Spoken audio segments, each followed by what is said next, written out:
I'm broke the boss, I flip the script. Super Trucker Podcast got me fully equipped. Left the noise behind, now I'm stacking green. Voyager Nation make me live the dream. When you're too proud to learn, and that habit takes away your trucking company. So check this out, guys. This is one of the biggest things of why a lot of people are going to fail out there. Excuse me. It's not necessarily that that the truck in itself was all that bad, or the rates were that bad, or the carrier was all that bad. Sometimes that pride doesn't allow you to make small adjustments. It's never good to see, but when a guy's trying to fix his, too proud of his truck, too prideful to say, hey, it's time to switch this up. That was one of the situations we recently ran into. And, and everybody around the individuals telling him, like, hey, man, like, you should really, really, really consider switching up this truck. And for whatever reason, there's some sense of attachment to it that he held on to it a little bit too long, and it actually sunk him. That sounds like a very cookie cutter scenario. Yeah, but it's and then then you got guys who aren't willing to actually change up the way that they're running. So the market's going to be volatile, and it's going to go up and it's going to go down. All you really need to do is adapt the way you run to make sure that your money is consistent. But a lot of guys are going to feel, man, you're not going to force me out, or like that change at home somehow is inflicting, pain on their pride or something like that. And no. And I feel their pain because, for example, during my owner operator years, I tried local once or twice, right? And it didn't work. It didn't work for me just because that's me. Also, it didn't work because the money, my life was already structured around OTR money. Mm-hmm. And just because I feel a certain way, or just because I feel that I deserve to be home more, I also felt like I deserve everything that they have at home. Right. And now for me to go and do local and be able to sustain that, something has to give. Right. So I have seen guys who make that move, and very calculated. Mm-hmm. They've been in trucking for a very long time, did OTR, but adjusted their home life to reflect when he's going to go local. And so now everything at home is taken care of, and then it makes sense. But when you don't do that, you don't want to give up your lifestyle, and you just want the industry to change, and you're just hoping it'll change. And what's in many cases what's the reasoning? Because it's not fair. Because I deserve better. This shouldn't be like this. It should be something else. Should have, could have. At the end of the day, the reality is just a reality, and the money is money. The work is work. The mile is a mile. So at the end of the day, one very, very painful, still the most painful thing that I learned in business, and all of you, anybody who's an owner operator, you guys are like, you're not drivers, you're business people. So you have your own business, you're entrepreneurs. And sometimes the business is not fair. The world is not fair. The trucking is not fair. Sometimes you get fucked. Yeah.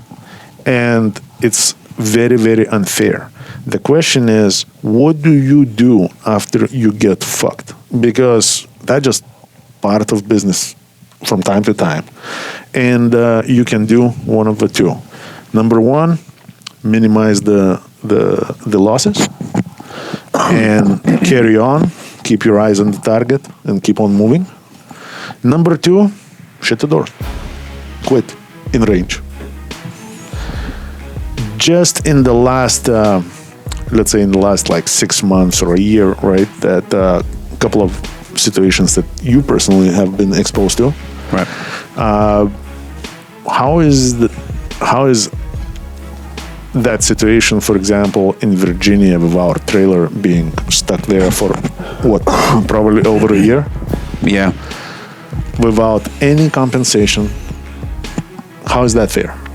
It's nowhere near fair. And it's kind of crazy, man, because everybody involved in the situation, from insurance to the owner of that tow company, everybody knows what the right thing is, but nobody's moving on anything. So it's such a high level of frustration. But to your point, it's a big problem, big, but it's not going to be big enough to shut the doors down. Yes, like I'm not gonna lie, on emotional level, it feels like I just wanna fuck everybody up. Yes. I'm willing to put this fucking place on fire just to fucking show them. But who's gonna get hurt? You.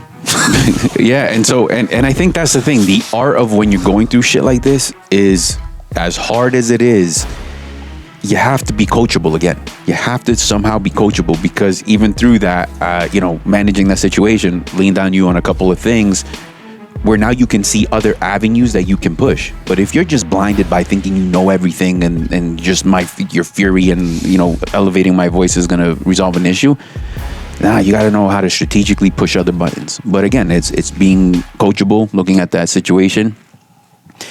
And it's hard, man. It's not easy. Holy crap, is this real? $4,000 a week in this market, guys? This is not a joke. We got plenty of owner-operators in this market taking home $4,000 a week every single week. So if you're interested in something like this, we're located right here in Mulberry, Florida, just a few miles south of Lakeland. Give us a call, 863-342-5171, because $4,000 take home after all the expenses, that's nothing to laugh at. Yes, and in general, like for example, in a grander business perspective, it becomes easier, assuming that you have the right people for a task, right? Mm-hmm. Because, for example, like one thing that I always do when shit becomes like very personal, I remove myself from that situation. I'm out. Yeah.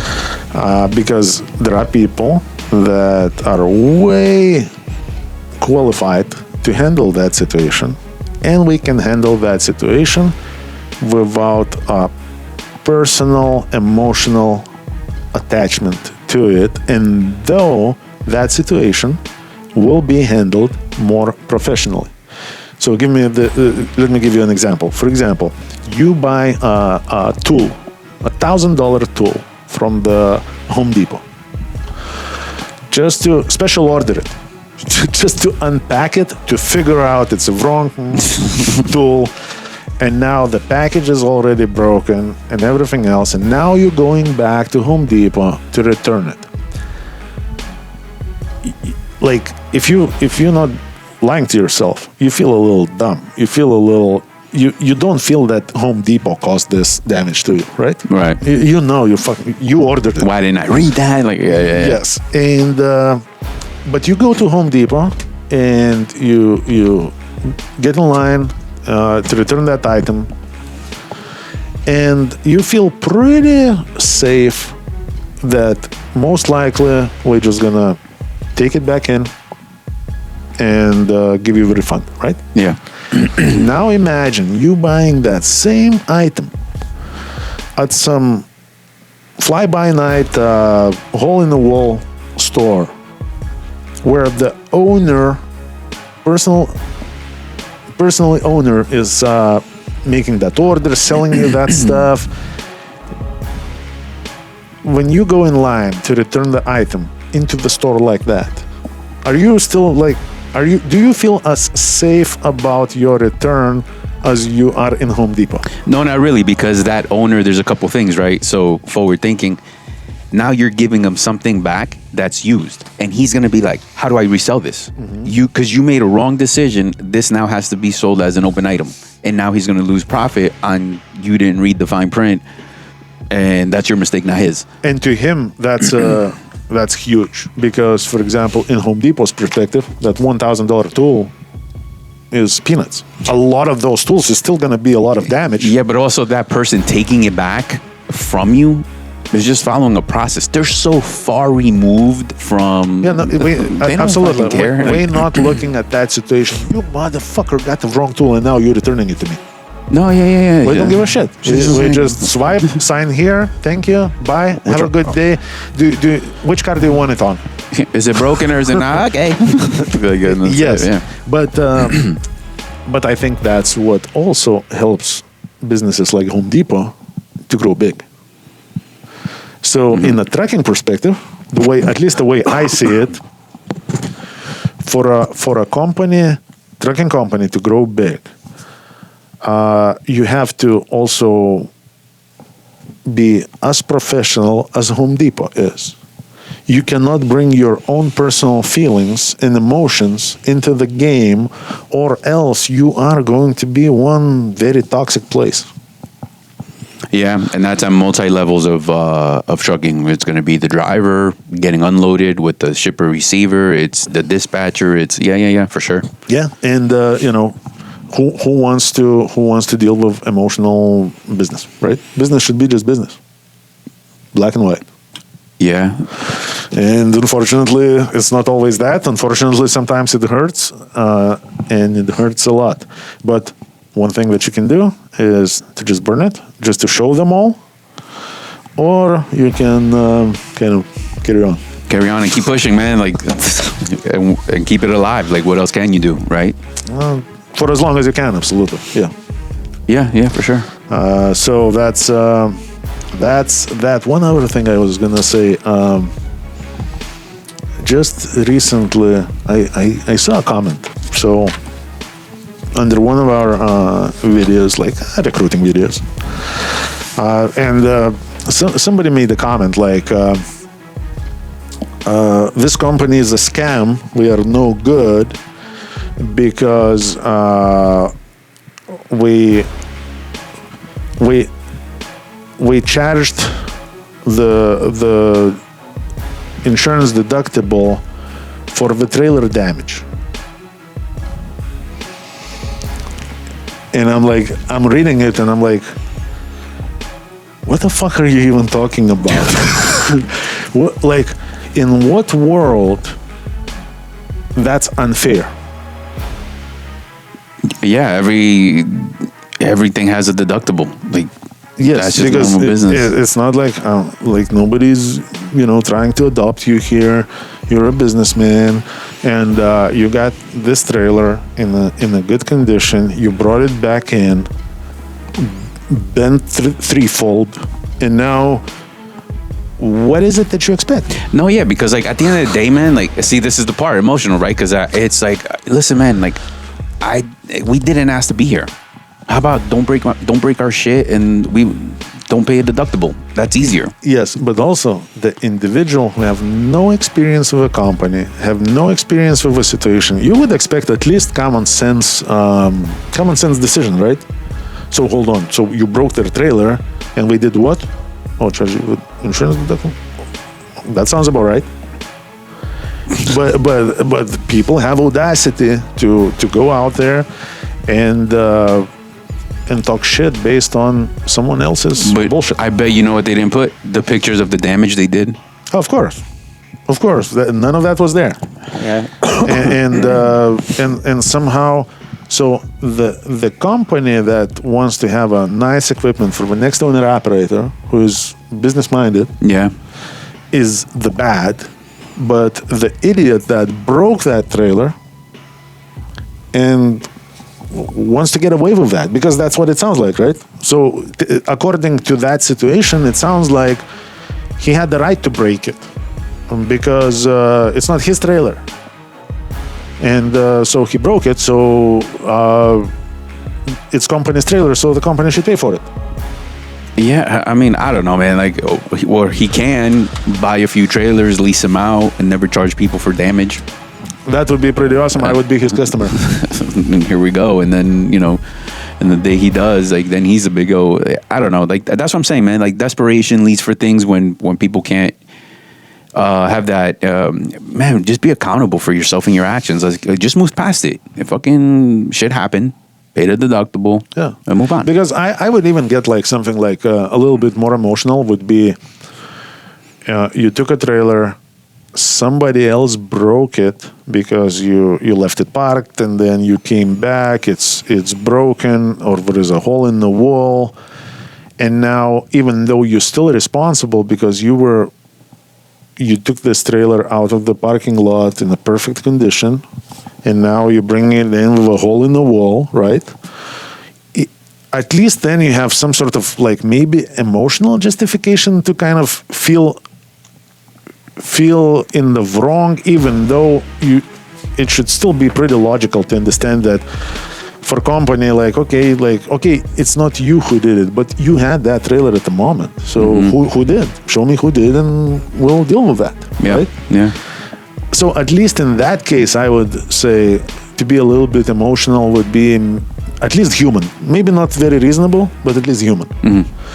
But to say that, okay, so the guy imagine this, the guy broke their trailer and we had audacity to hold him accountable. So that's what's up.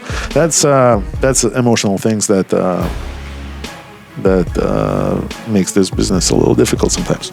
Yeah, and again, like staying the course, because we have been in those situations where, we talked it out with a few individuals and ironed out a plan and kept it moving. Because the idea is not to get, so emotional that you're just firing everybody and like. No, because the idea is to solve a problem, hope it never happens again, and carry on. Carry on with business. Like, not to fucking make a point or kick somebody's teeth in.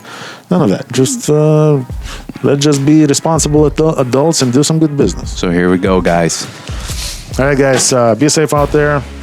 Don't be negative shit talkers. And don't be breaking shit either. Don't be breaking shit either. That's very important because, man, like, I lose some sleep over that shit that you break sometimes. Yeah. All right, guys, be safe out there. If you're looking for a best trucking company in Florida for owner-operators, give us a call, 863-342-5171. We're here for you. We have plenty of broken trailers. No, but before we hand them to you, we're going to freaking fix them. So you're going to get a perfect trailer, and we're going to obviously expect that you're going to bring it that way. All right, guys, be safe and drive safe. All right, take care. Holy crap, is this real? $4,000 a week in this market, guys? This is not a joke. We got plenty of owner-operators in this market taking home $4,000 a week every single week. So if you're interested in something like this, we're located right here in Mulberry, Florida, just a few miles south of Lakeland. Give us a call, 863-342-5171, because $4,000 take home after all the expenses, that's nothing to laugh at.